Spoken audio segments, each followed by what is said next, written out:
So just want some term insurance? Good to be aware of the different types. We're going to go through the three main types of term insurance. The first one we have is what's called a level term, and I've got the word basic. So if you've been driving in the car, you turn the TV on, you see those ads about Joe got $1 million in coverage for $15 a month, that's often what this is.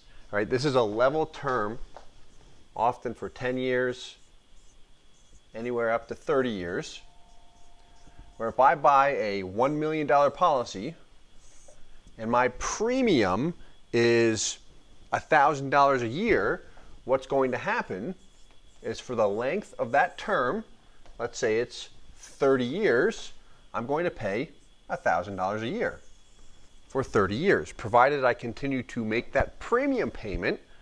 If I die in that 30-year span, what happens? $1 million death benefit is paid out to my beneficiaries. Now, if I live beyond that 30 years, $1,000 a year for 30 years is how much? $30,000. That was, I'll call it rent, that I paid to the insurance company. So term insurance is great to provide protection, death benefit coverage. If anything happens, I'm covered for a temporary period of time. The thing to be aware of is it is rent in a lot of ways, in the sense that there's no cash value buildup. Some companies have what's called a return of premium feature, meaning at the end of the term, I get all the premiums I paid back. Typically, that's a little bit more expensive per year. But again, these are options. So that is a return of premium, which should be return of premium. That should be 1A, but this works. Okay. The other type we have is level term and convertible.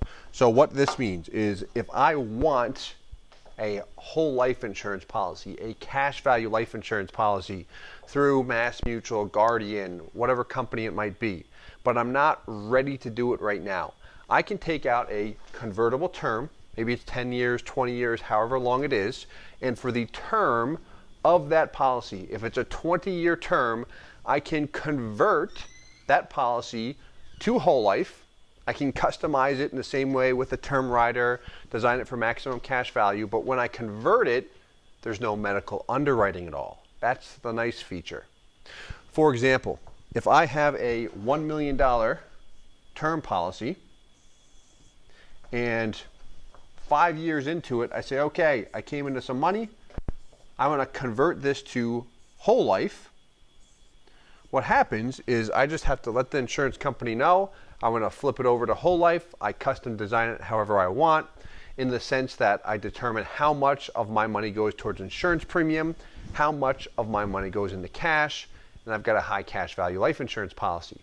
The thing to be aware of is that a convertible term is often much more expensive than a basic term. A basic term would be a term policy through a company like Banner, Protective, Prudential, Lincoln Life, companies that specialize in term insurance, AIG, and you're going to get the best bang for your buck. It'll be the cheapest you can drive it. Transamerica is another good example. A convertible term policy, in most cases, has to be with the company we want to convert it with.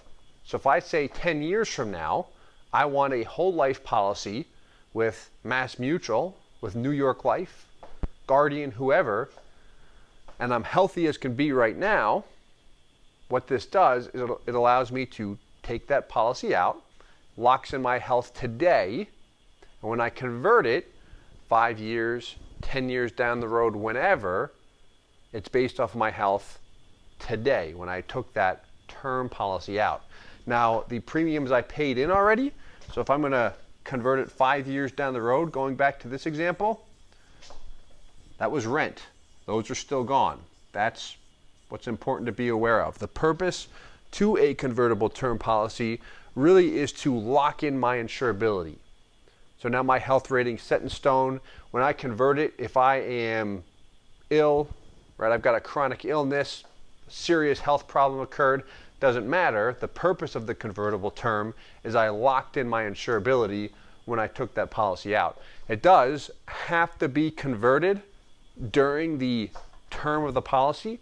If it's a 10-year term, I have 10 years to convert it. If it's a 20-year term, I have 20 years to convert it. I can also fully convert it or partially convert it. It's not all or nothing. Meaning if I have a $1 million term policy and I don't want to convert the full million, I can convert 500,000. I can convert 200,000, 900, any amount I want. It does not have to be the full amount though. The last type we have is renewable term. We rarely use this. So this is a term policy that will often start out as the least expensive, right? So if I take a $1 million policy out, let's do this, $1 million term. Let's say option 1, I have the basic term option.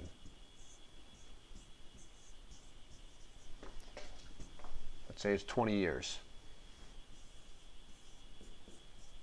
That might cost me, let's say it's $1,000 a year. Okay.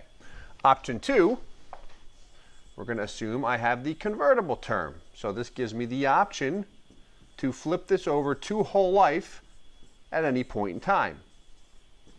Let's say this is $1,500 a year. So that extra $500 really is buying me the ability to convert it to whole life later. Then I've got renewable term. It's actually annual renewable term, meaning it renews each year. Same $1 million. The first year, this might be $600, substantially less than the top two. However, what happens when I hit year 2, this might be $650.